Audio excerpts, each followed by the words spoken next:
Hello, welcome back. How are you today? So, let me ask you something. If you have pain, chronic pain, let's say your neck, it could be your low back, right?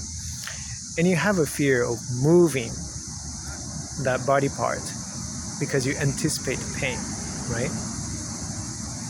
So, how do you address that? What are you thinking about it? Maybe you're looking for some exercises or techniques to relieve your pain, wherever that pain is, right? But I want you to think differently. I want you to think from a very different perspective, right? Because you had a pain and a lot of not pleasant experiences in the past around that body part. So your nervous system associate and perceive that even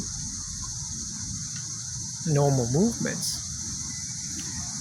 as something very dangerous. So if I have a pain, chronic neck pain, and then I always associate neck with a pain, movements as something potentially dangerous that could damage my neck. Then I try to do something around the neck and then immediately feel pain. So how do you shift that? Right? Because your brain is constantly perceiving your neck as something dangerous and perceiving the movements around the neck as dangerous. So it is constantly trying to protect you, protect the area, compensating, right? It has a fear.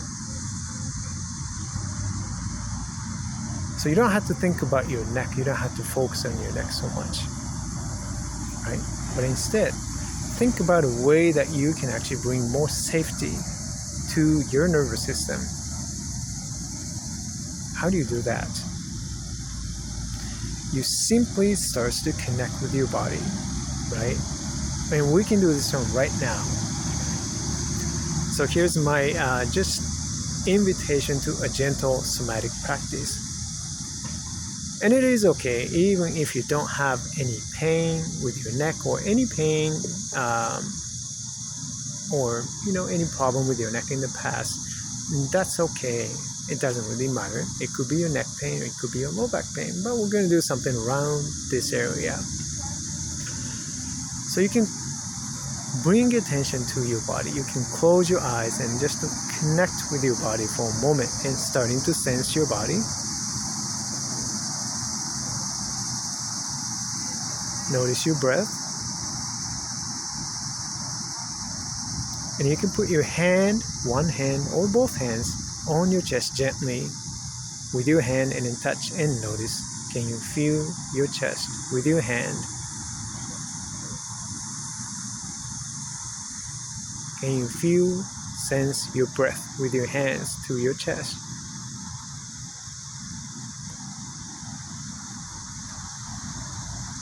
And with your hand and gently turn your chest. Invite your chest to turn ever so slightly, so slowly, just a few degrees to the right, without forcing your body to move, but just gently guiding your body to move, guiding your chest to turn ever so slightly, not a lot, and come back. Then as you do that, reduce your effort as much as you can so that you can gently allow your body to turn and move, and that's all.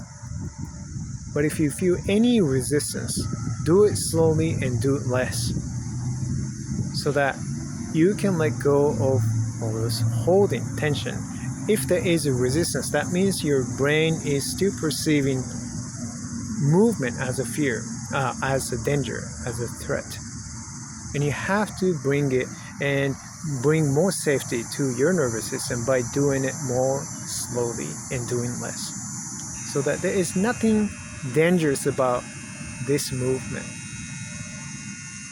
And as you do that, as the brain is starting to perceive this as safe, it'll let you move. It will let go of the tension and your body begin to move.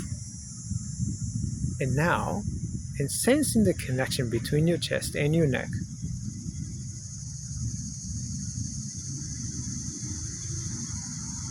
so that the neck is not the only place that is working, right? Neck is safe because other parts, such as your chest, is supporting your neck, right? It's not really asking your neck to do anything more. Is it just you are allowing your chest to become part of your neck so that the chest is gently supporting your neck. So there's nothing dangerous about bringing more support into yourself, okay? And it's simply allowing your neck and head to move with your chest. There's no effort, there's no threat to what you're doing right now. And simply by doing that, and simply now your head and the neck and begin to move with your chest. That's quite safe and comfortable and easy to do, right? So what did you do and how did you shift out of that protection patterns right now, right?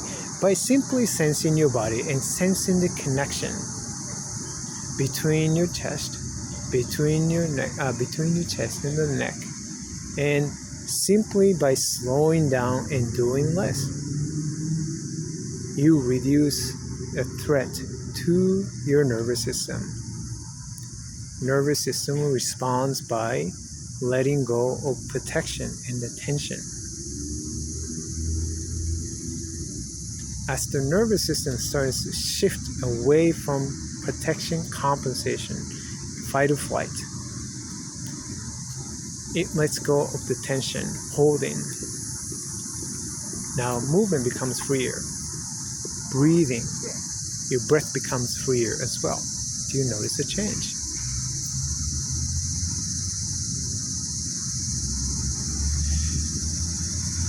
So this is how you're starting to change your story that you have been carrying, right?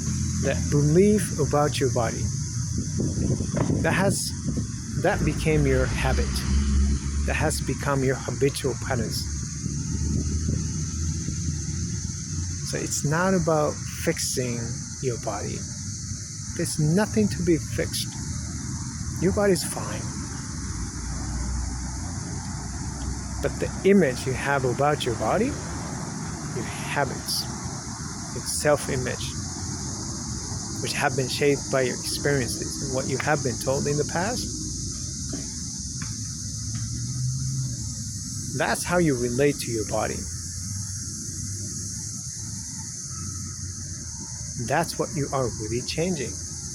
And when you can change that and change the old story, your habits, your self-image, and that's when the real change really happens. As long as you're holding on to the old image, the habits, the belief about your body, carrying the same story, then no matter what you do externally, all the external fixing, symptom chasing, that's not going to go very far. And you know that because that's what you have been doing for the past how many years. And you do all the relief, and that never lasts. And you keep chasing your symptoms and wonder why you can't find lasting relief. Because your story, how you relate to your body, hasn't changed at all. And this is really the work. This deep somatic work is what I'm guiding people through, and through my course. Once again, it is not about doing symptom chasing exercises, but this is a deep dive into yourself. And through this somatic work, through your body, through your movements, you begin to understand and you begin to unpack layers and layers of your habits and changing the self-image, self-identity, your story. And that's what will lead to new self-image and a new relationship with your body. And that's what my guidance is for. So if this really resonates with you, then I invite you to schedule a Zoom call and where we can talk about your story, what is going on with your body, in your body, and what you have been going through, what you have been longing for, and what has been standing in your way. We will talk about that together. And if it feels like my guidance and my course is the right path for you, which is great. If that's the case, then I'll be happy to welcome you into the course and we can start working together. So anyways, the link to schedule a Zoom call is in the comment below, and we'd love to connect with you and to hear your story. Thank you very much for listening and watching, and I will see you in the next video. Bye bye.